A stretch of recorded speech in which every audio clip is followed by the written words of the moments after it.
Googlear, stalkear, delivery, email, spoiler, son algunos de los anglicismos más comunes que escuchamos casi a diario en nuestras conversaciones. Y si bien dichas palabras no corresponden propiamente al castellano, hemos incorporado las mismas de una manera tan natural que prácticamente hoy en día hasta tus abuelos saben de qué hablas cuando las mencionas. Con JSX pasa algo muy similar, pues no es exactamente lenguaje HTML, aunque parece serlo. Pensá por un momento en la siguiente variable.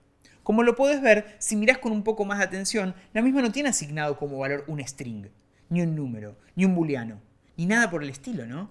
Y tal como te lo mencioné en alguna oportunidad, esta curiosa sintaxis de etiquetas no es HTML de verdad. Este tipo de sintaxis se llama JSX, JavaScript XML, y es una extensión de la sintaxis de JavaScript altamente recomendada de usar cuando programamos dentro de React.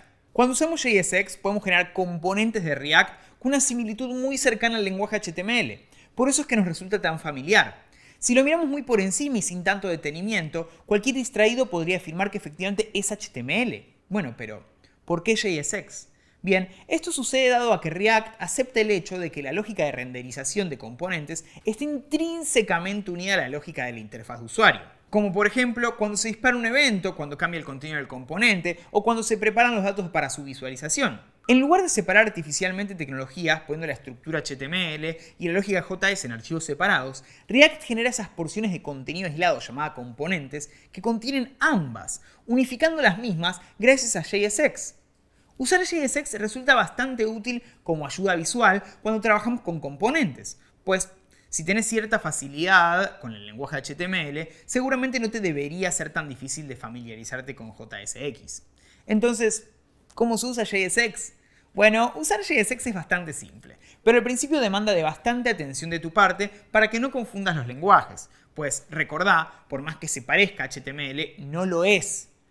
Lo primero que tenés que saber de JSX es que todas las etiquetas necesitan ser correctamente cerradas. ¿Te acordás de la etiqueta de imagen que en HTML se ve así? Bueno, en JSX esa misma etiqueta se ve así. Observa cómo al final de la etiqueta va una barra. La misma es necesaria porque esta misma le indica a JSX que ahí termina dicha etiqueta. Y muy importante aclarar, la omisión de esta barra puede hacer que todo tu código no funcione correctamente. Otra cosa importante a tener en cuenta tiene que ver con el atributo class de HTML. Observa cómo dicho atributo en JSX se llama className. Esto sucede dado que en JavaScript existe una palabra reservada llamada class, la cual sirve para otro tipo de funcionalidad, pero no para implementar una clase de CSS. Es por ello que en JSX, siempre que quieras aplicar clases de CSS, tienes que usar className en vez de class. Otro de los poderes que te da JS es la posibilidad de imprimir valores de variables.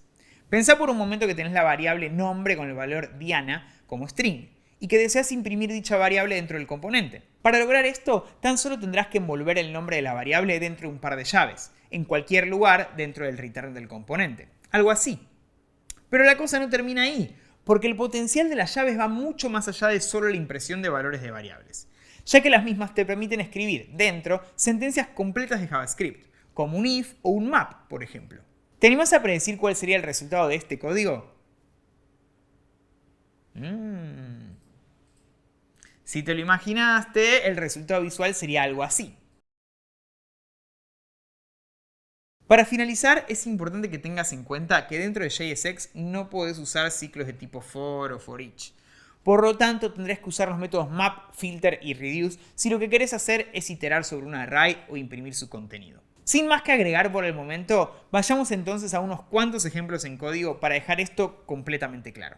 Vamos a modificar un poco el componente de película en función de lo que aprendimos. Estamos trabajando con JSX y esto tiene algunas peculiaridades a tener cuidado y tener en cuenta. En general es como si estuviéramos escribiendo HTML, pero con cuidado.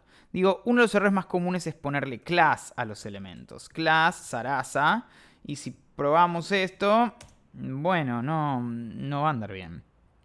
Porque efectivamente class es una palabra de JavaScript.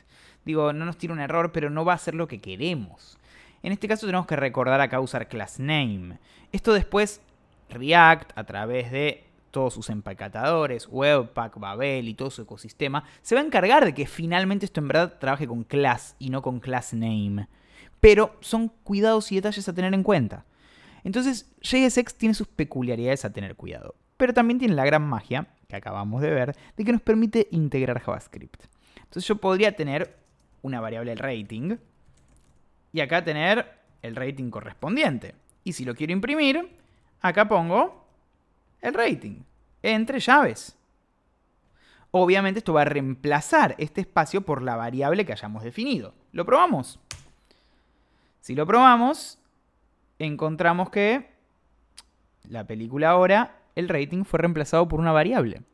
Eventualmente vamos a aprender para que la variable rating no sea igual para todas las películas, pero ya podemos empezar a ver el potencial de que nuestro componente película va a tener espacios que van a variar. Inclusive, como vimos, le podemos poner lógica. Podríamos hacer, si el rating es mayor a 6, imprimimos el rating de una manera, si no, lo imprimimos de otra. Y podríamos jugar con variables y con etiquetas y podemos empezar a incorporar lógica acá. Lo que hay que tener un poco más de cuidado es cuando tenemos un for, como acabamos de ver. Hagamos de cuenta que tenemos un listado de géneros. Entonces vamos a tener un UL y vamos a tener los géneros de la película. Y vamos a definir la variable géneros. Y vamos a decir que esto va a tener acción y drama como géneros. Bueno, ¿cómo para que aparezcan acá? Bueno, uso las llaves para imprimir algo. Y tenemos que tener en mente que siempre que yo quiero imprimir muchas cosas iguales en React, en vez de usar el for, vamos a usar el map. De nuevo, va a ser algo que va a costar, pero lo vamos a incorporar. ¿Cómo se escribe esto? Bueno, si bien hay muchas formas de escribirlo, vamos a hacer un map de géneros. Y vamos a decir que este map va a recibir cada uno de los géneros como el individual, género, y por cada uno de estos géneros vamos a imprimir una LI que diga ese género en cuestión. Hay que tener eso en mente. Básicamente decimos, ¿qué es lo que queremos repetir? Los géneros. A cada uno lo voy a llamar género. Y acá decimos cómo se va a imprimir ese género particular. Si lo probamos, lo que encontramos es que ahora tenemos nada más ni nada menos que cada película tiene... Bueno, evidentemente cometí un error. ¿En qué me equivoqué aquí? Bueno, que género no olvidemos que es una variable. Así que vamos a ponerlo con las llaves que corresponden. A ver ahora. Si probamos finalmente, deberíamos encontrar que ahora sí tenemos acción y drama para todas las películas. De nuevo, recuerden que lo interesante, en verdad, está en que estas variables van a ir modificándose según la película. Pero veamos cómo podemos intervenir nuestro JSX con variables, impresiones, repeticiones, donde tengan muy presente usar el map, y condicionales, donde herramientas como el if ternario se vuelven sumamente cómodas para utilizar con React. De esta manera extendés tu caja de herramientas en el mundo del desarrollo full stack. Esta vez JSX como lenguaje para la renderización de componentes dentro de React. ¿Te animás a hacerlo ahora por tu cuenta?